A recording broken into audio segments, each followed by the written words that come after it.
Hi මම වෛද්‍ය නිශාන්ත නිදුම්දෙනිය.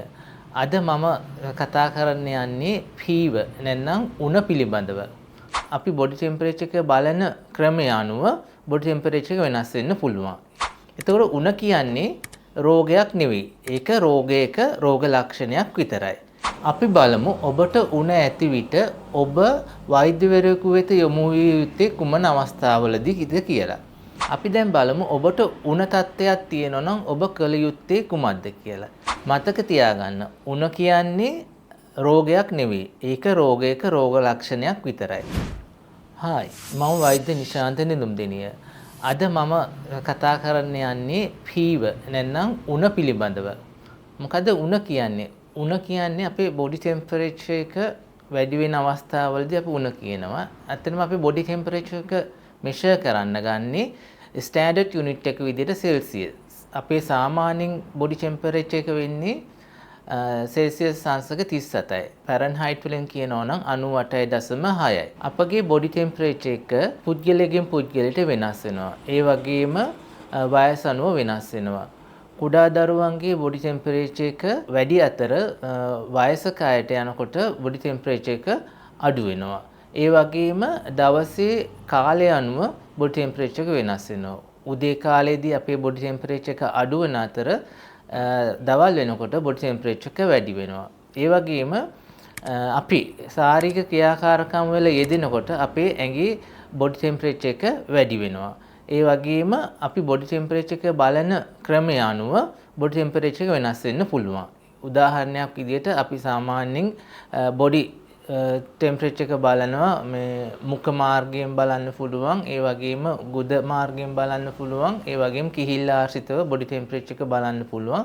මේ වගේ අවස්ථාවලදී ඒ බලන තැන අනුව අපේ බොඩි ටෙම්පරේචර් එක නැන ශරීර උෂ්ණත්වය වෙනස් වෙන්න පුළුවන්. අපේ නෝමල් ශරීර උෂ්ණත්වය සෙල්සියස් අංශක 37යි. ෆැරන්හයිට් වලින් නම් 98.6යි.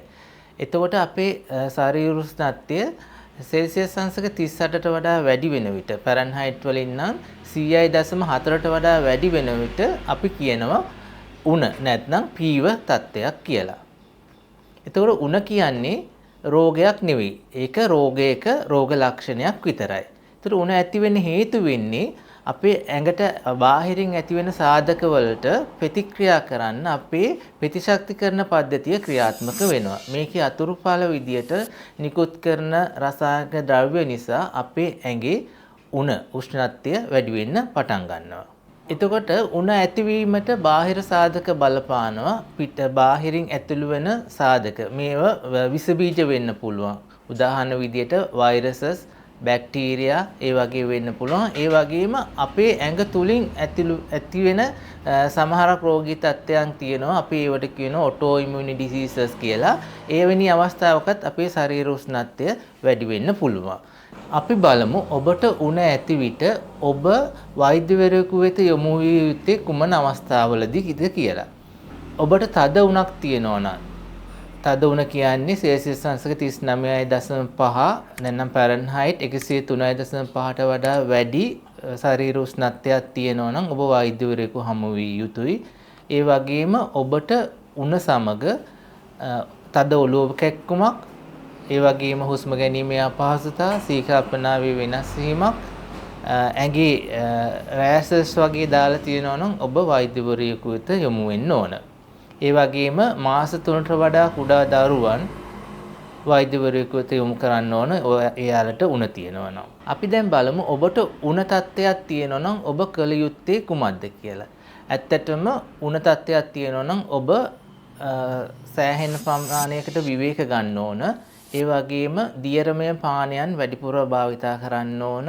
ඒ වගේම ඔබට පැරසිටමෝල් වගේ උණ අඩු කරන බෙහෙතක් භාවිතා කරන්න පුළුවන්. තද වේදනානාශක භාවිතා කරන්න යන්න එපා. මතක තියාගන්න උණ කියන්නේ රෝගයක් නෙවෙයි. ඒක රෝගයක රෝග ලක්ෂණයක් විතරයි. අද මම කතා කරේ උණ එහෙම නැත්නම් පීව පිළිබඳව. ඔබ යම්කිසි දැනුවත් වීමක් වෙන්න ඇති කියලා මම හිතනවා. ඒ වගේම තවත් කෙනෙකුට දැනුවත් වෙන්න ෂෙයා කරන්න. ඔබට ගැටලුකාරී තත්ත්ව තියෙනවා නම් කමෙන්ට් කරන්න. මෙවැනිම හරවත් වීඩියෝ එකකින් නැවත හමු වෙමු.